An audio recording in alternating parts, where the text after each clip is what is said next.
الحمد لله رب العالمين والعاقبة للمتقين والصلاة والسلام على سيد المرسلين اما بعد فاعوذ بالله من الشیطان الرجیم بسم اللہ الرحمن الرحیم. پڑھیے الصلاۃ والسلام علیک یا رسول اللہ وعلی آلک واصحابک یا نبی اللہ.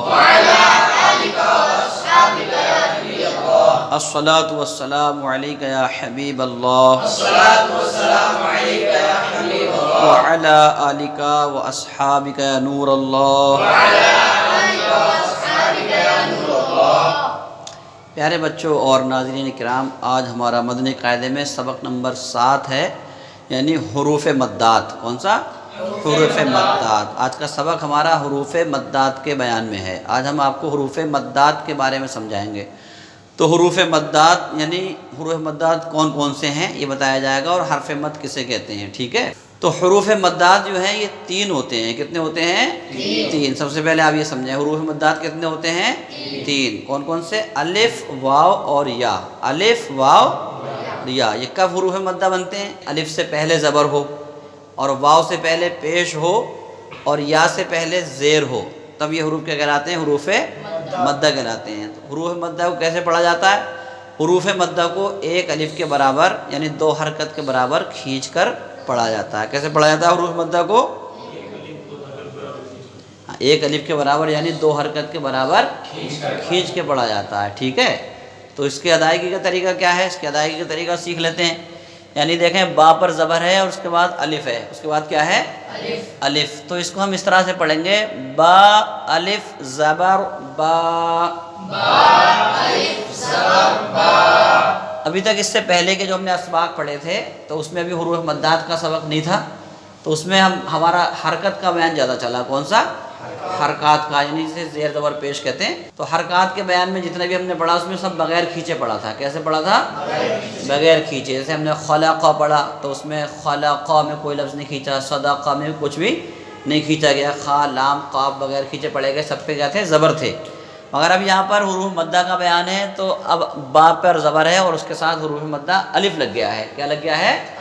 الف لگ گیا ہے. تو اگر الف نہیں ہوتا تو ہم پڑھتے با زبر با. کیا پڑھتے؟ با زبر با.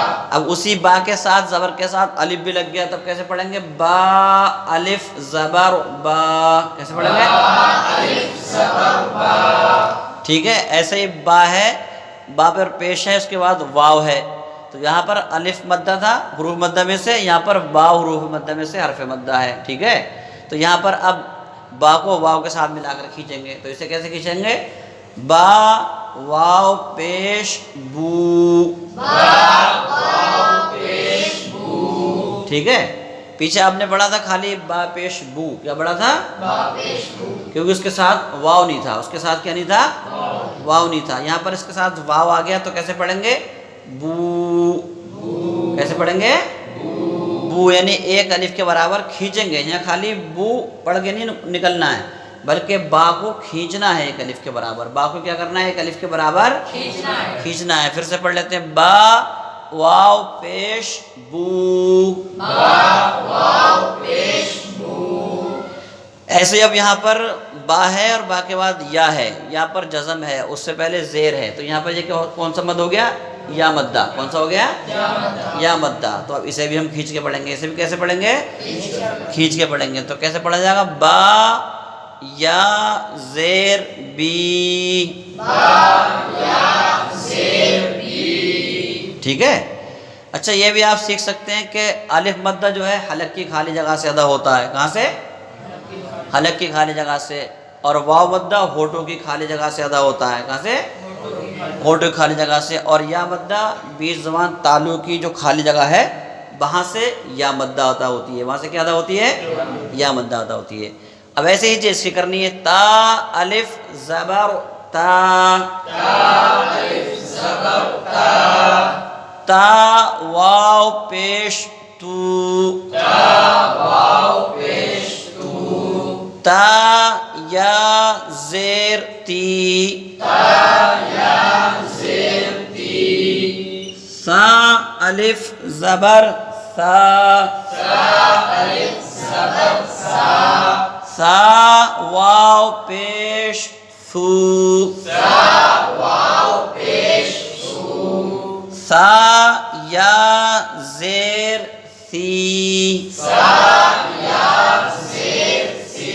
تو سا کا مخرج تھوڑا جاننا ضروری ہے، ایک بار پھر سے کہہ لیتے ہیں۔ سا کا مخرج کیا ہے؟ سرا زبان اور اوپر والے جو سامنے والے جو دانت ہیں، یعنی سامنے والے دانت ہیں اوپر والے دانت، ان کا نچلا اندرونی حصے سے جب ہمارا زبان کا سرا لگتا ہے تب کیا ادا ہوتی ہے؟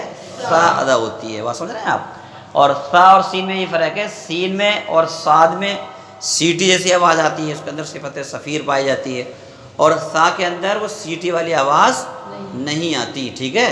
تو کیسے کہتے ہیں؟ سا، پھر سے کہو، سا یا زیر سی، ٹھیک ہے، یہ صحیح ہے۔ اور آپ نے کہہ دیا سی تو یہ غلط ہو جائے گا، تب یہ کیا ہو جائے گا؟ غلط ہو جائے گا کہ سا کے اندر جو ہے سیٹی سی آواز نہیں آتی۔ اب آپ نے چند کلمے بول لیے ہیں، اسی طریقے سے پورا سبق ہے یا تک، ٹھیک ہے؟ اسی طریقے سے پورا سبق کہاں تک ہے؟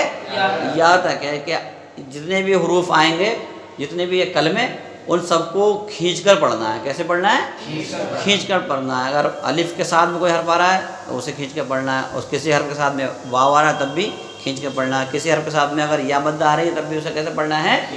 کھینچ کر پڑھنا ہے۔ تو یہ سبق آپ کا پورا ہو گیا انشاءاللہ تبارک تعالیٰ۔ اسی طریقے سے کھڑا زبر کا سبق ہے، اسے بھی کھینچ کر پڑھتے ہیں، اسے کہتے ہیں کھڑا زبر، کھڑا زیر الٹے پیش کو کہتے ہیں قائم مقام حروف مدہ۔ کیا کہتے ہیں؟ قائم مقام حروف مدہ، یعنی جو کھڑی حرکات کہلائی جاتی ہے نہیں، کھڑا زبر، الٹا پیش، کھڑا زیر، تو ان کو بھی جس طرح سے ہم حروف مدہ کو کھینچتے ہیں، اسی طریقے سے کھڑا زبر، کھڑا زیر اور الٹے پیش کو بھی کھینچ کے پڑھا جاتا ہے۔ جیسے با پر اگر کھڑا زبر ہو تو پڑھیں گے با کھڑا زبر با، با پر کھڑا زیر ہو تو کیسے پڑھیں گے؟ با کھڑا زیر بی، سمجھ رہے ہیں آپ؟ اور با پہ الٹا پیش ہو تو کیسے پڑھیں گے؟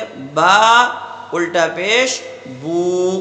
تو جس طرح سے حروف مدہ کو ہم ایک الف کے برابر کھینچتے ہیں، اسی طرح سے قائم مقام حروف مدہ جو کھڑی حرکات ہیں ان کو بھی اتنا ہی کھینچ کے ہم پڑھتے ہیں۔ تو یہ دو سبق آپ کے پورے ہو گئے۔ اب 7واں اور 8واں ایک ہی ساتھ ہو گیا ہے۔ اس کے بعد آپ کو حروف لین کے بارے میں انشاءاللہ تبارک تعالیٰ اگلے سبق میں پڑھائیں گے۔